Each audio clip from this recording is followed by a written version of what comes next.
Hello दोस्तों, मेरा नाम है आशीष कामड़े और मैं आप सभी व्यूअर्स का मेरे साम्राज्य इटर्नल क्रिएशन ये चैनल पर बहुत बहुत स्वागत करता हूँ। दोस्तों, हाल फिलहाल यूपीएससी के द्वारा एपीएफसी मतलब असिस्टेंट प्रोविडेंट फंड कमिश्नर और एनफोर्समेंट ऑफिसर, अकाउंट ऑफिसर, इनके लिए रिक्रूट नोटिफिकेशन ये यूपीएससी ने जारी कर दिया है। देश भर से बहुत सारे एस्पिरेंट्स इस चीज़ को, ये एग्ज़ाम को के लिए अपनी तैयारी कर रहे हैं। तो इसी में मैं अपना थोड़ा सा योगदान देना चाहूँगा। तो आज हम टॉपिक लेंगे है जनरल साइंस। उस जनरल साइंस में हम लेंगे नर्वस सिस्टम। अब दोस्तों, ये जो नर्वस सिस्टम है, ये नर्वस सिस्टम मतलब ब्रेन के द्वारा हमारे पूरे बॉडी को कंट्रोल करना है। अब ये हमारे पूरे बॉडी को कंट्रोल एग्जैक्टली कैसे करते हैं या फिर किस माध्यम के द्वारा करते हैं, वो आज की इस वीडियो में हम जानेंगे। तो दोस्तों, हमारी जो नर्वस सिस्टम है वो नर्वस सिस्टम बनी है न्यूरॉन्स के द्वारा। अब ये न्यूरॉन्स जो है, ये न्यूरॉन्स हमारे नर्वस सिस्टम का एक बेसिक पार्ट है। जैसे कि हम बोलते हैं कि neurology is the study of nervous system. Neurons जो है वो चार मेन भागों की वजह से बने हैं। पहला है एक्सॉन, दूसरा है सेल बॉडी, तीसरा है द डेंड्राइटिस और चौथा जो है वो एक्सॉन टर्मिनस। जैसे हम मैमल्स में देखते हैं, मैमल्स बोले तो स्तनधारी। तो ये स्तनधारी में the nervous system consist of the central nervous system जिसको बोला जाता है सीएनएस, उसके बाद में पेरिफेरल नर्वस सिस्टम उसको बोला जाता है पीएनएस, और तीसरा जो है वो है एटोनॉमिक नर्वस सिस्टम जिसको बोला जाता है एएनएस। उसके बाद जैसे सबसे पहले अगर हम बात करेंगे स्मेलिंग की, मतलब किसी चीज़ को सूंघना, चाहे खुशबू हो, बदबू हो या फिर और भी अलग अलग प्रकार के बात जो है वो कंट्रोल होती है ऑल्फैक्टरी लोब द्वारा। अब ये ऑल्फैक्टरी लोब जो है it is sensitive to smell, मतलब कोई भी चीज़ की खुशबू हो या फिर बदबू हो या फिर किसी भी प्रकार की स्मेल हो, वो हमें पता लग जाता है ऑल्फैक्टरी लोब के द्वारा। अब ये जो ऑल्फैक्टरी लोब है, ये ऑल्फैक्टरी लोब सबसे ज़्यादा अगर मान लो डेवलप है, तो सबसे ज़्यादा डेवलप अगर है तो वो है डॉग के अंदर, मतलब जैसे कुत्ते वगैरह। तो हम देखते हैं कि जैसे भी पुलिस कोई अपना सर्च ऑपरेशन रहा या फिर क्राइम को इन्वेस्टिगेट करना रहा, तो क्राइम को इन्वेस्टिगेट करने के लिए ज़्यादा मात्रा में कुत्तों की मदद लेते हैं और कुत्तों की मदद लेके वो अपने मिशन को सफल बनाते हैं। तो ऑल्फैक्टरी लोब जो है ये मेनली है सेंसिटिव टू स्मेल। उसके बाद में हम बात करेंगे सेरेब्रम की। ये सेरेब्रम भी जो है ये भी हमारे ब्रेन का पार्ट है।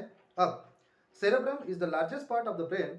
It control thinking, intelligence, memory, ability to learn from experience and voluntary muscular coordination. जैसे जो भी हमारे ऐच्छिक हालचाल है, ऐच्छिक हालचाल बोले तो जिसमें हमारी इच्छा है, वो ऐच्छिक हालचालों को कंट्रोल करने का काम जो है वो करता है सेरेब्रम। उसके बाद में इट कंट्रोल थिंकिंग, मतलब जो भी हम सोचते हैं वो सोचना किसके द्वारा होता है, सेरेब्रम के द्वारा होता है। उसके बाद में इंटेलिजेंस, मतलब किसी चीज़ का तर्क लगाना या फिर किसी चीज़ पर सोच पर उसके ऊपर विचार अपने व्यक्त करना, ये भी सेरेब्रम के द्वारा ही होता है। उसके बाद में memory ability to learn from experience, मतलब जो भी अनुभव के द्वारा हम सीखते हैं वो अनुभव के द्वारा सीखने का काम भी जो है वो सेरेब्रम के माध्यम से होता है। उसके बाद में दूसरा पार्ट जो है वो है हाइपोथैलेमस। अब ये जो हाइपोथैलेमस है it controls the body temperature, तो इसी को बोला जाता है थर्मोस्टैट। हाइपोथैलेमस या फिर thermostat. Hypothalamus consist of the pituitary gland, मतलब ये हाइपोथैलेमस जो है इसके अंदर रहता है pituitary gland. It contains the centre of emotions, waiting, sleep, satisfaction and osmoregulation centre. मतलब ये जो हाइपोथैलेमस है, ये हाइपोथैलेमस हमारी इमोशन को कंट्रोल करता है, हमारे स्वेटिंग को, स्वेटिंग यानी पसीना वगैरह आना, ओके, और स्लीप मतलब हमारी जो नींद है वो, हमारी नींद भी जो है वो हाइपोथैलेमस के द्वारा कंट्रोल की जाती है।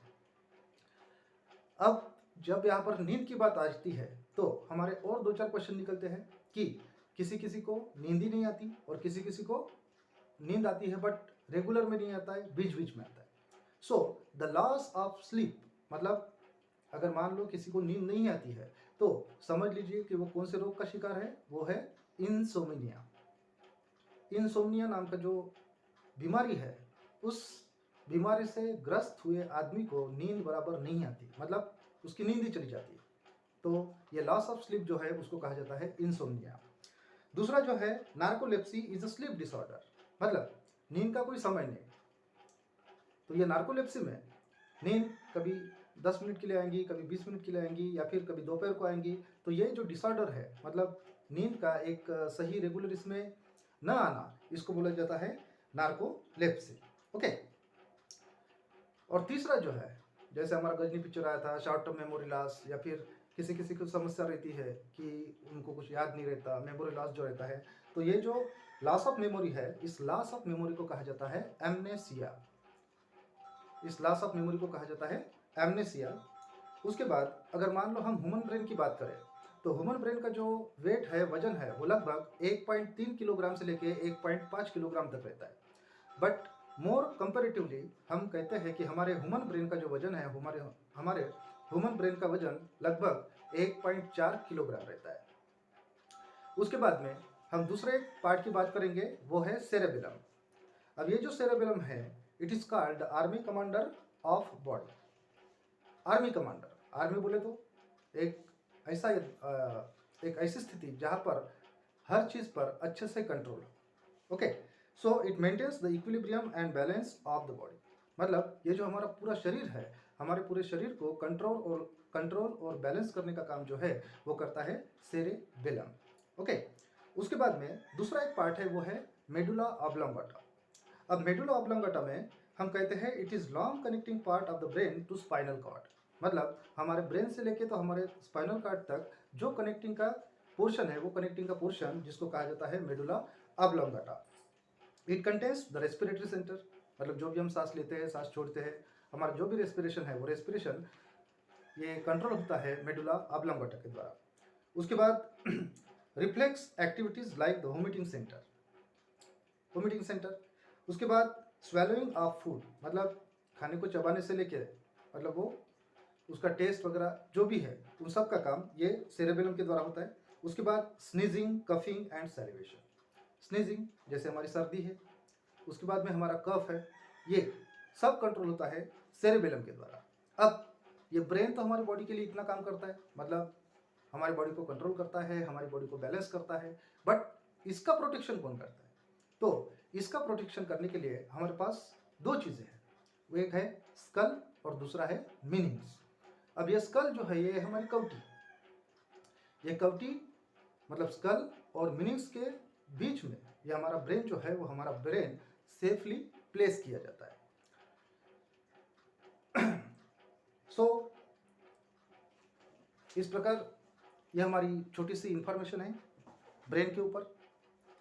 मैं चाहूँगा कि आप ये वीडियो पूरा देखें। अगर मान लो इसमें कुछ गलतियाँ हैं, तो वो गलतियाँ आप कमेंट्स में लिख के भेजिए। बट प्लीज़ हमारे चैनल को सब्सक्राइब कीजिए और बेल आइकन को क्लिक कीजिए, मतलब आने वाले जो भी नोटिफिकेशन है, वो आने वाले नोटिफिकेशन आपको मिलते जाएंगे। मैं पूरी कोशिश करूँगा कि ये एपीएफसी का, एनफोर्समेंट ऑफिसर का, अकाउंट ऑफिसर का पूरा सिलेबस मैं टीचिंग मेथड के द्वारा आप तक पहुंचा सकूं, और मेरी कोशिश यही रहेगी। बट फिर भी अगर कुछ गलती है ये वीडियो में, तो आप बिल्कुल कमेंट सेक्शन में मुझे लिख के भेजिए। तो सभी एस्पिरेंट्स को जो भी प्रिपरेशन कर रहे हैं इस एग्ज़ाम की, उन सभी को मेरा बहुत बहुत ऑल द बेस्ट कि आप अच्छे से, ईमानदारी से और मेहनत से ये परीक्षा पास कीजिए और अपने जो एम है उस अपने एम को हासिल कीजिए। Thank you very much.